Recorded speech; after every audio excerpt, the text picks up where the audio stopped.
Hello, college algebra. It is your favorite teacher, Miss Harper. I'm up here on my day off, so you better be paying attention and watching this note video, as we will not be covering this in class. Outside of this note video, there's 1.7 million other note videos available on YouTube, so please use your resources to help you as we tackle Gaussian elimination. If you have taken Algebra 2, you will remember this. We are not stopping, though, and doing back substitution. We are doing this to completion. So I'm going to kind of walk you guys through. So hopefully you guys already read page 70. If you haven't, go ahead and pause here. There's 3 main rules that you need to know on page 70. On 71, I am starting at the top of exercise 4.2.4 for number 1. So the first thing we have to do anytime we approach a matrix, we have to get it into standard form first. So we would need to achieve this by adding our 5y over here and adding that 5 over there, and same thing here, switching out those two things. So I'd end up with 4x plus 5y equals positive 5. And I'm going to list my x first. So I have a positive 5x, a positive 3y, and now that equals a positive 16. All right, if you actually need to pause and write out your steps like add 5x, blah, blah, blah, you can do that too.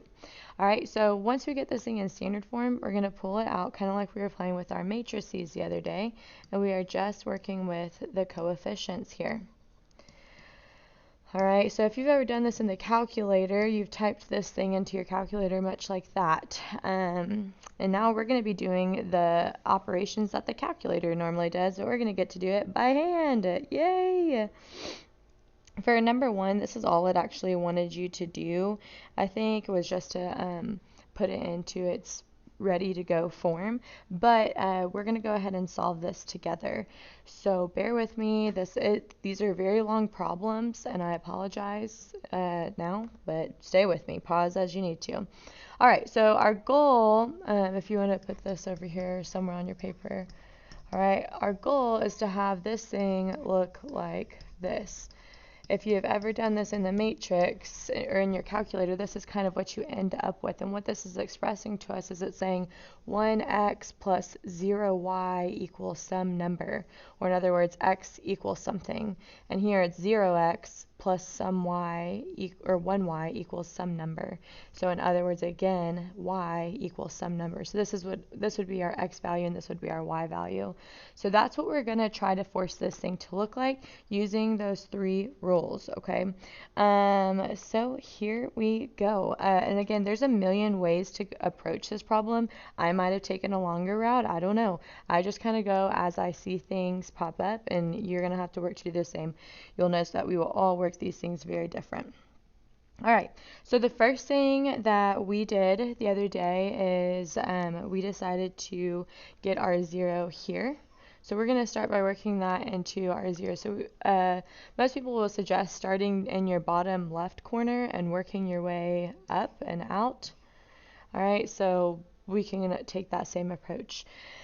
Okay, so you want to be really organized with your work and your steps. So here's what we did. We said 5 times row 1 plus negative 4 times row 2, and whenever we add those things together, we're going to have a new row 2. So we're doing lots of different variations of elimination here. All right, so normally I like to write that work off to the side, so I would do that over here. Be prepared for this to take up an entire sheet of paper. So 5 times row 1, so 5 times all of this. Remember, this is our row 1, this is our row 2. All right, so that would give me 20, 25, 25, and then negative 4 times row 2 would be negative 20, negative 12, and negative 64. All right, so whenever we do elimination, we add these things together, we add these, and we end up with 13 and negative 39. Oh, and 0, obviously. All right, and remember, this becomes our new row 2. So be really organized with your notation. So my row 1 was 4, 5, 5, and my new row 2 is now 0, 13, negative 39. I could tell y'all some interesting history about Jordan Gauss, but I'm sure y'all don't really care that much. It's not that exciting. Okay, so here we are now. Our next goal is to turn these things into ones. All right, so I went ahead and I attacked this row 1 first. And again, I did that by doing 1/4. Row 1 becomes my new row 1. So basically I'm multiplying everything by 1/4. So you'll see we do run into a lot of fractions, but we're fine. This one's easy. I don't need to do the side work. So 1/4 times 4 is 1. 1/4 times 5 is 5/4. And 1/4 times 5 again is 5/4. And we didn't change anything in our row 2. Moving on. After I did that, I went ahead and I got rid of the 13 right here, and I need him to reduce to a 1, so I'm again going to multiply 1/13 times row 2 to become my new row 2. And now you'll notice I'm not doing any adding or subtracting in this stage, because once you get these zeros working in here, it'll jack you up if you try to do any elimination, because if we try to add these 2 rows, now you're stuck with something and you have a 0 still hanging, and so then you'll lose your 0 basically. So here's what I did. I multiplied row 2 by 1/13, so my row 1 stays. So 1 5/4 and 5/4. And now if I multiply everything by 1/13, well, 1/13 times 0 is still 0. 1/13 times 13 is 1. And 1/13 times -39 is -3. All right, so as you can see, we're getting closer. We just have one more person to manipulate, and that is going to be this guy. We need him to become a 0. All right, so the way that we did this, you have some options on how you want to do this again, but what I decided is well, what if I just multiply my row 2 by the reciprocal of this thing and add them together? So I'm again going to do elimination. So I did -5/4 times row 2 plus row 1 becomes my new row 1. Okay, whenever I do that process of elimination, I will get rid of that 5/4. So let me take some side work out. So first I'm going to write down my row 1, because I'm going to do elimination with this. And then this is my new row 2. So this is my -5/4 row 2 right here. So -5/4 times 0 still gives me 0. Then I get -5/4. And then -5/4 times -3 gives me +15/4. All right, so now whenever I set this up for my elimination, I end up with 1. Here's where I get my zeros, because those are eliminated. And then I get 20/4, which, guess what? That equals 5. Nice, cute whole number. All right, so my row 1 is my new guy who just changed. So he just became 1, 0, and 20/4, which was 5. And then my other row 2 is staying the same, 0, 1, and -3. So as you can see, it's very, very, very important that we stay organized as we approach this stuff. Use any and all annotations that you need to, like that stuff. That's very helpful for me. All my labeling is very important. And this is our final answer. This is giving me the coordinate point. X is -5 and Y is -3. And if we substitute those values back into our very original, we would see that those things check out. So if I went back to our very original problem, 4x plus 5y equals 5, 5x plus 3y equals 16. And if we plug these values in, so 4 times 5 is 20, 5 times -3 is -15, so 20 minus 15 equals 5. And if I plug that x and y in again, I get 25 minus 9 equals 16. All right, so I know this is confusing. Please, please, please work with your neighbors on these things. And again, a million ways to approach these problems. I'm trying to think if there's some extra stuff I wanted to talk to y'all about. I do think I'm going to make time to do one more problem with you guys. So this is just going to be a really long video, and I apologize. Okay, so y'all need to go ahead and try to tackle number 5 on the bottom of page 71 for A and B using the same operations that we just used. And then we're going to move on to number 6 and 7. I am going to complete number 6 with y'all, and it'll be up to you to figure out number 7 with one another. If you are needing extra help on this, again, I beg you, go watch YouTube or come see me in tutorials, because this stuff's about to get even weirder. Alright, so page 72, number 6, I'm going to pause and get that set up. Alright, so here's my setup for number 6 on page 72. And what I wanted to address something you're probably wondering, like, why are we doing this? Well, it's just one of those things. We got lots of ways to solve systems, substitution, elimination, graphically, and this is just one more way of doing it. This is called Gaussian Elimination, and we have to do this because soon we're going to be talking about inverses, and we have to know how to do this in order to do the inverses next class. P.S. I'm at a training today for on-ramps, which is why I'm not in the classroom, so hopefully I'm picking up some great tips to bring back to you guys. Alright, so diving here to number 6. First thing I want to do, well, I already noticed that row 1 and row 3 are ready to be set up, or they're already like set up, ready to go for elimination, so I could get my first 0. Okay, so now our goal is to get, here's our hashtag goal for this problem. Obviously this is going to be a way bigger of a beast, but we want this happening. And then we'll have some number over here for our x, y, and z answers. So this time we want ones down the diagonal, and we're going to start by tackling these zeros first, alright? So here we go. Alright, so first thing I did, again, I just did row 1 plus row 3, and that became my new row 3. Because those are already set up ready to go, so I will take those things off to the side. 2, 1, negative 1, 8, negative 2, 1, 2, negative 3. And again, just be prepared to use a lot of paper on these problems, because if you make a mistake by trying to save space, you won't ever be able to find your mistake, and you're just basically going to start the problem over.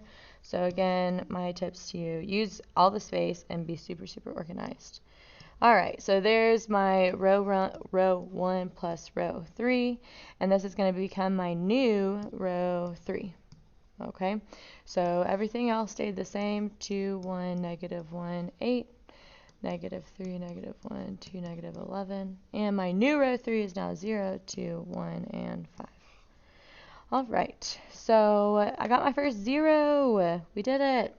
Alright, start looking at this thing. How could we get our next piece to become a 0? So let's say we wanted to get this guy to turn into a 0 next.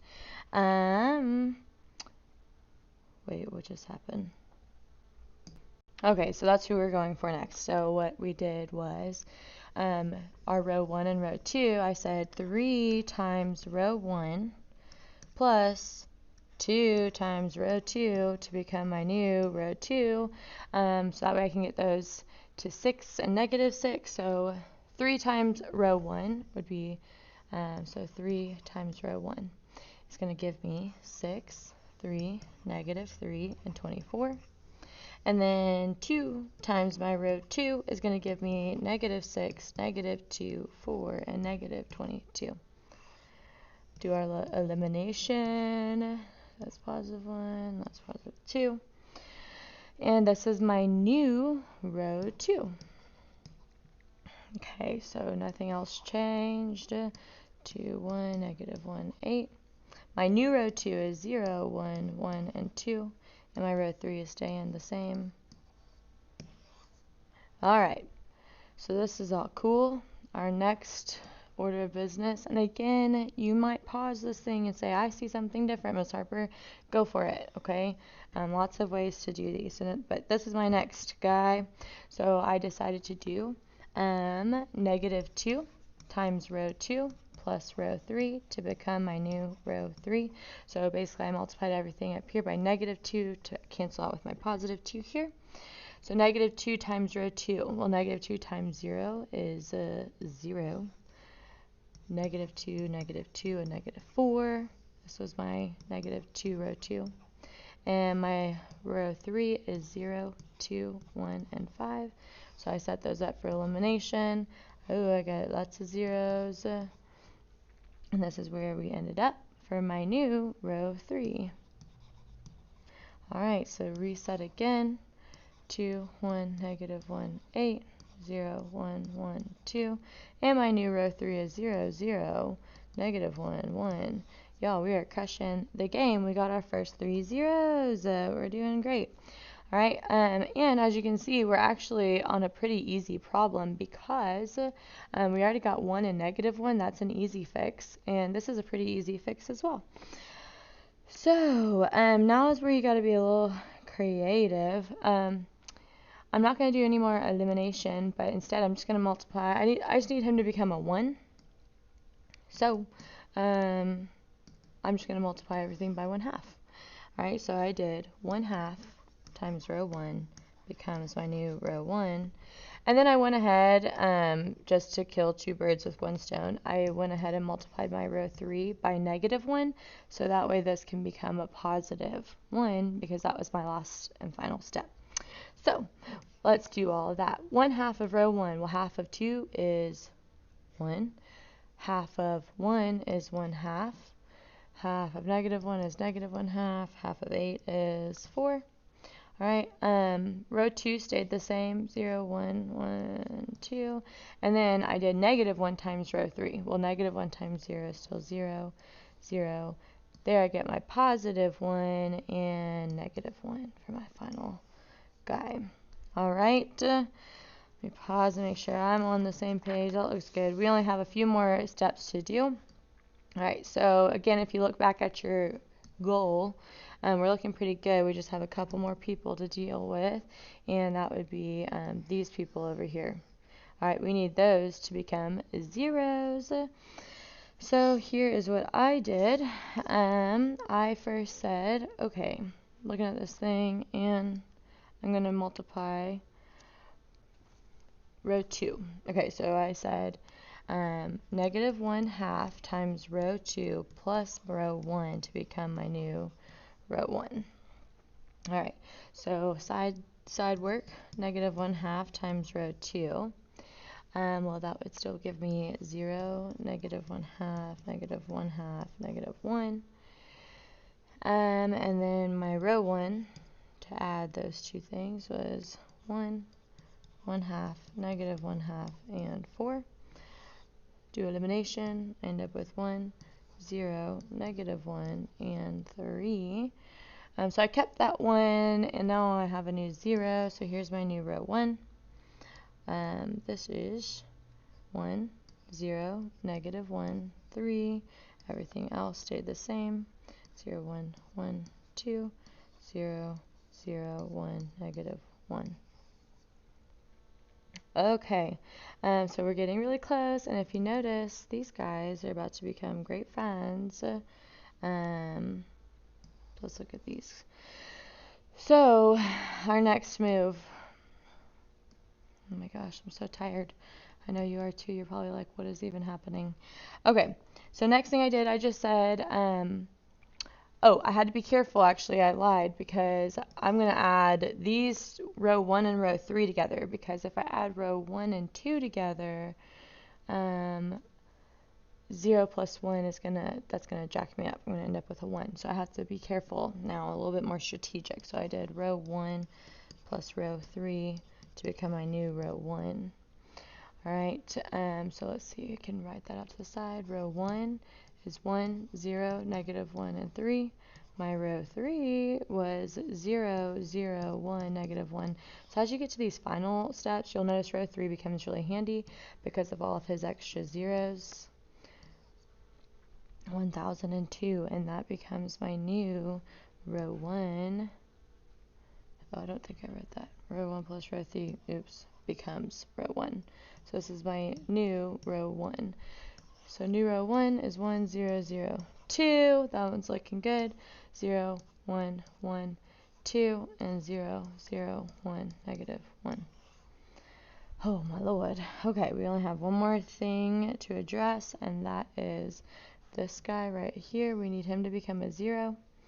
So to do that, I multiplied, again, row 3 gets used a lot, so I'm going to do row 2 plus negative 1 times row 3 to become my new row 2. Alright, so row 2 was 0, 1, 1, and 2. My row 3 is 0, 0. Oh, sorry. I don't want to write that. I'm going to do my negative 1 times row 3. So that is 0, 0, negative 1, and 1. So now whenever I add those, I end up with 0, 1, 0, and 3, which is great. Oh, Lord. I wish I would stop doing that. Okay, so let's see. All I changed this time was row 2. Everything else stays the same. So I am at 1, 0, 0, 2, 0, 1, 0, 3. That was my new row 2.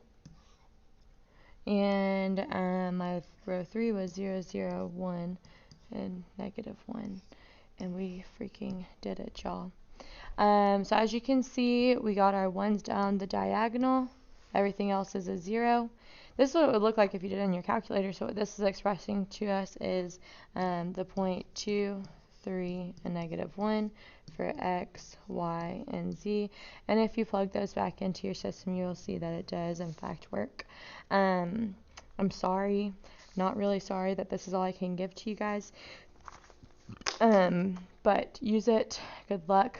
Please work with your groups and try to tackle number 7. Solutions are on the board. Best of luck. Enjoy your homework. Check your solutions online. Bye.